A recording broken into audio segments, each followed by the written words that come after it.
Aniversario de la promulgación de nuestra Constitución Política de los Estados Unidos Mexicanos de 1917, en donde usted juró el artículo 87. La pregunta es, ¿ha podido demostrar que sin autoritarismo es posible imprimir un rumbo nacional? Sí, es que primero la Constitución del 17 es una gran Constitución, aún con todas las reformas neoliberales. No solo es la letra, es el espíritu de la Constitución del 17. Por ejemplo, el tercero, educación pública.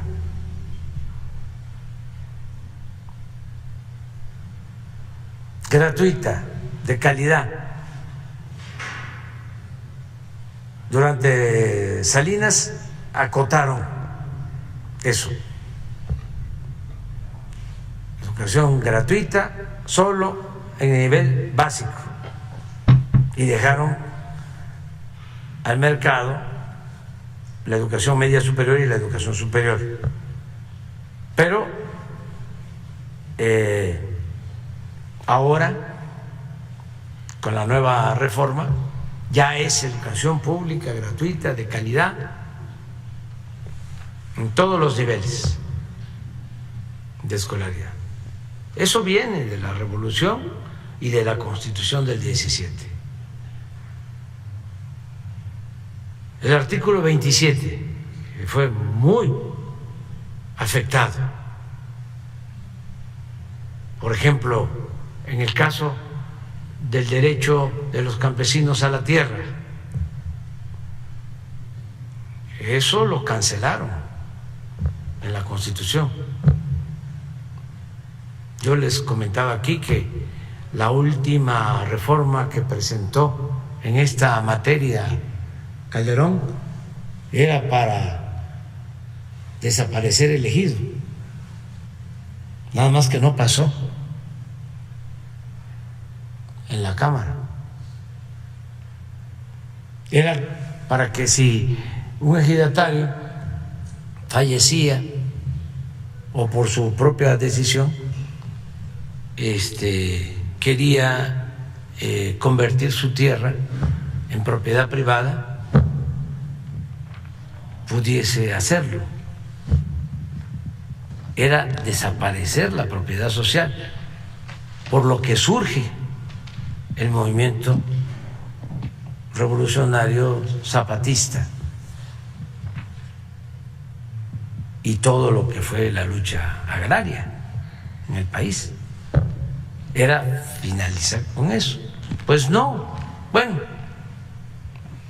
desaparecieron la reforma agraria, se volvieron ejidatarios gentes muy ricas, se apoderaron sobre todo de playas, de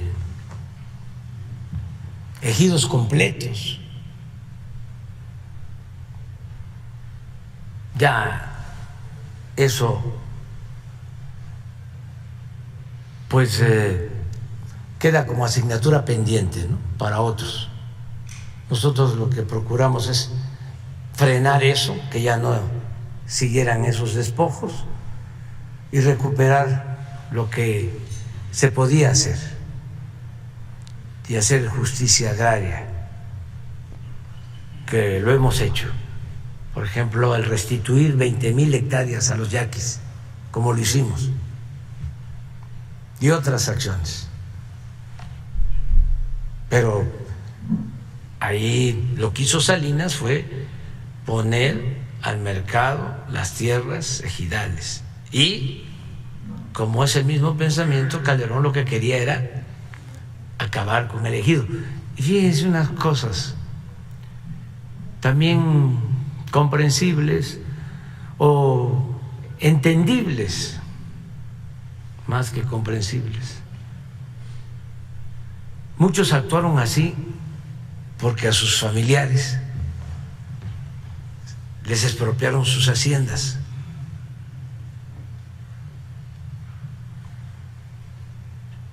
en la época del reparto agrario del presidente Cárdenas y de otros presidentes, porque hasta el presidente Díaz Ordaz dotó de tierras,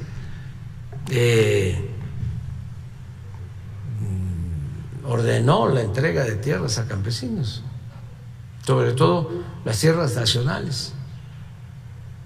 Bueno, pero como en ese entonces fueron afectados algunos familiares de los que luego llegaron incluso a la presidencia, traían ese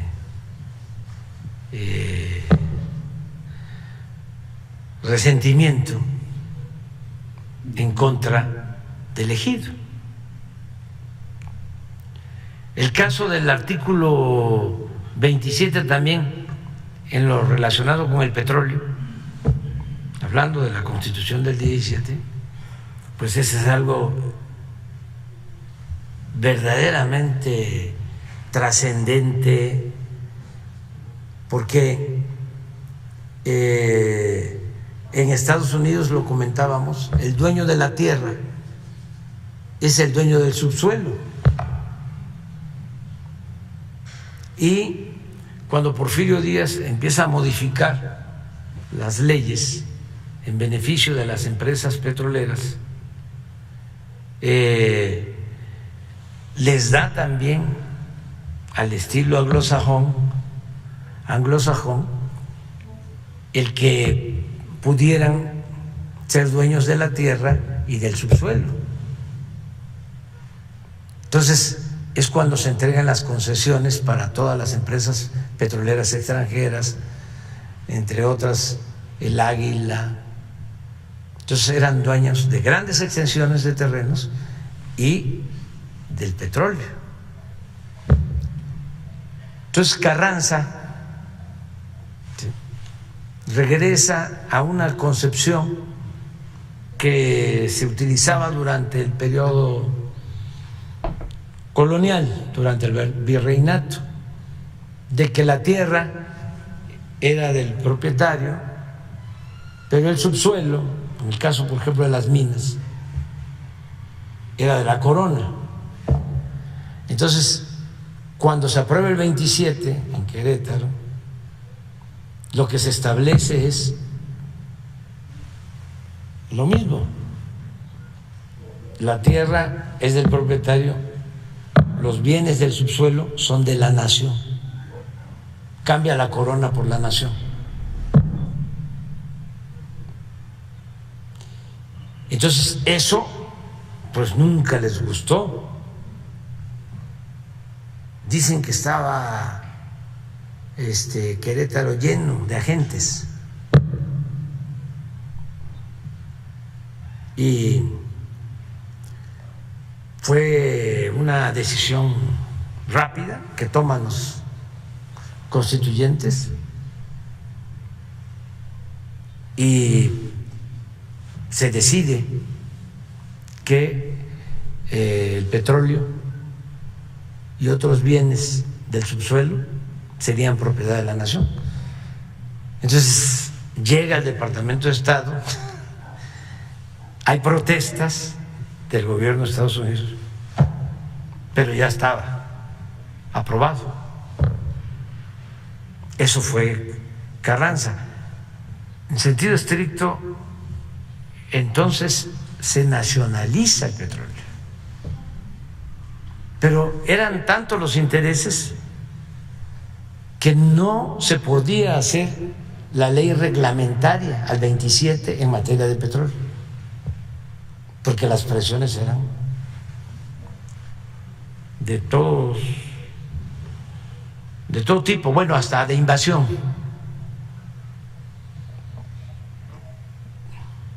¿Cómo se llamaba este dirigente? Bueno, se le atribuye a Calles, pero antes también lo había dicho el que era yerno de Carranza, Cándido Aguilar.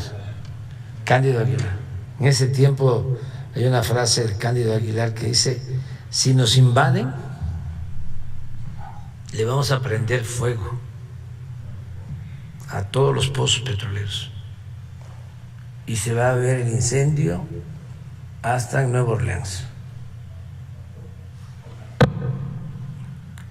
Y luego la repite Calles. Por eso mismo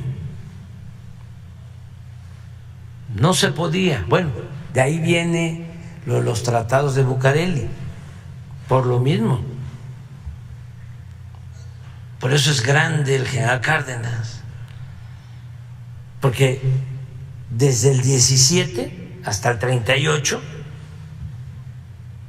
es cuando se puede hacer valer la propiedad de la nación sobre el petróleo. Entonces, eso está ahí.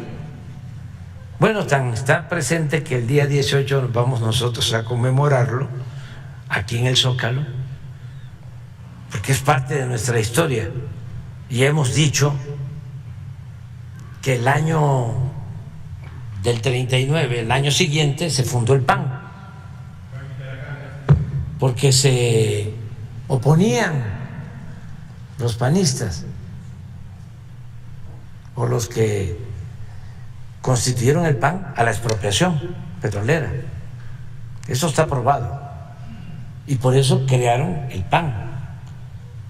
El 38 es la expropiación y el 39 se funda el PAN para oponerse a la política popular y patriótica del general Cárdenas. Por eso, cuando se agarran de la mano, hay unos y otros, pues es un acto de incongruencia, es promiscuidad política, es un pragmatismo ramplón. ¿Cómo no se va a conocer esa historia?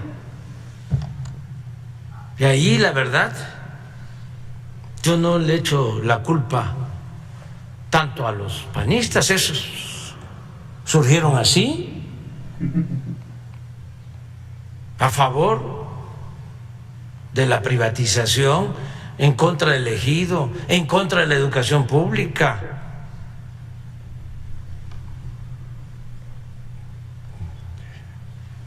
De los libros de texto. No, el problema ahí es los que se les sumaron. El PRI. ¿Cómo? Por eso decían, no, es que Salinas, nosotros no nos sumamos a Salinas, al proyecto de Salinas, de las privatizaciones. Salinas nos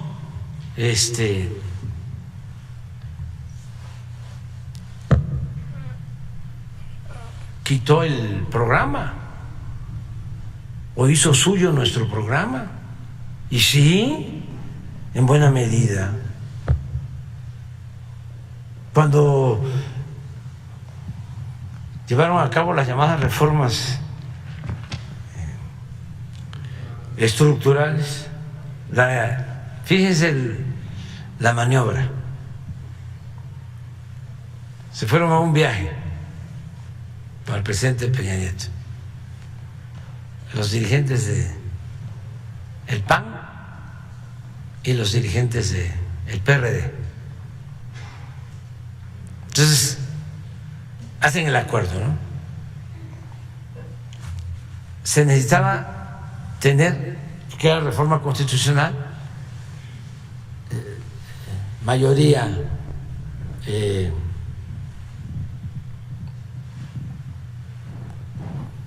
absoluta, pues, calificada, no simple.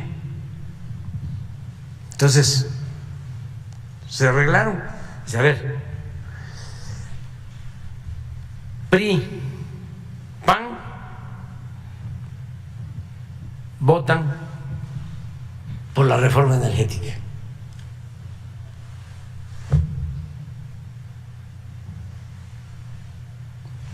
PRI. Y no vota el PRD, ¿no? Porque es consecuente. Pero todo convenido. PRI, PAN por la reforma energética. No vota el PRD. PRI, PRD por la reforma fiscal. No vota el PAN. Y así sacar las dos con esa maniobra. Bueno, eso es el 27, que se defendió durante mucho tiempo, lo defendió don Adolfo Ruiz Cortines, lo defendió el presidente Adolfo López Mateos.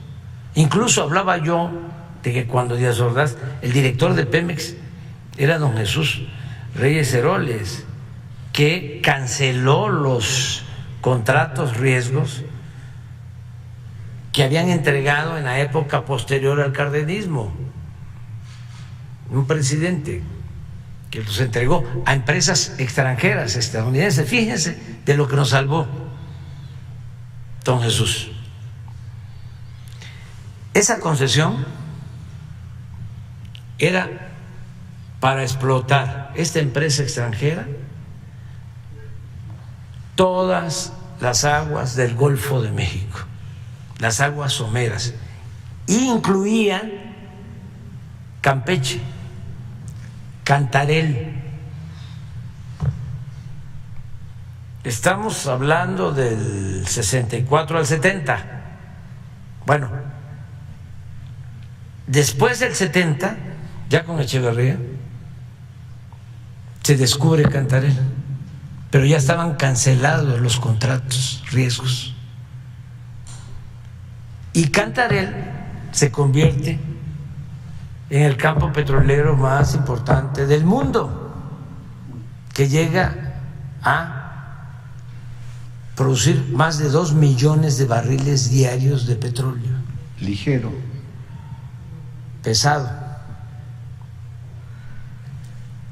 Y con ese yacimiento, desde los 70 hasta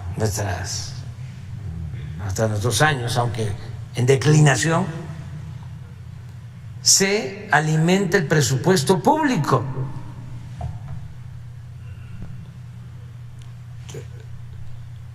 ¿Cómo no vamos a defender el petróleo? Si por el petróleo se integró durante muchos años el presupuesto, llegó a ser hasta el 40% del presupuesto el ingreso proveniente del petróleo, 40% del presupuesto.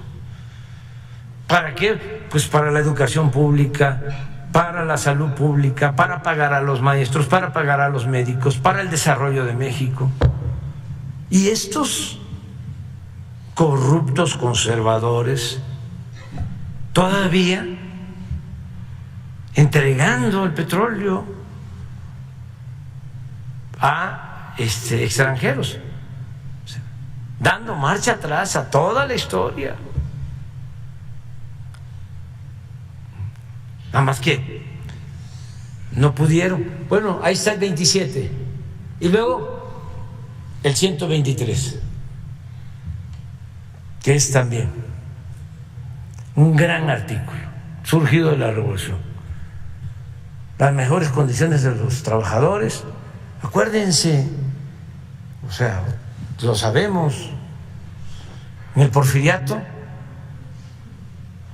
no había día de descanso, ¿sí? No era de 6 a 6, era de 6 a 8, eran 12, 14, 16 horas. No había día de descanso. Salarios raquíticos, tiendas de raya, una situación de esclavitud. ¿Cómo no va a ser importante la revolución? ¿Cómo no va a ser importante la Constitución del 17? La defensa de los derechos laborales, de las prestaciones de los trabajadores. Por eso no hay que olvidar lo del 5 de febrero, la conmemoración de la Constitución del 17. La han modificado, han hecho cambios, ¿no? Pues imagínense lo que hicieron desde el periodo neoliberal, de que se podía llevar a cabo contratación de trabajo por hora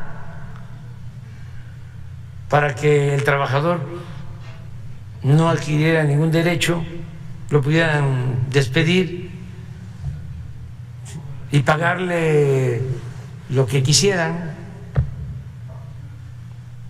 O lo otro, la subcontratación, todo eso, el manejo de las pensiones de los trabajadores. Nosotros no hubiésemos hecho eso. Imagínense el riesgo de poner las pensiones en manos de banqueros, de financieros.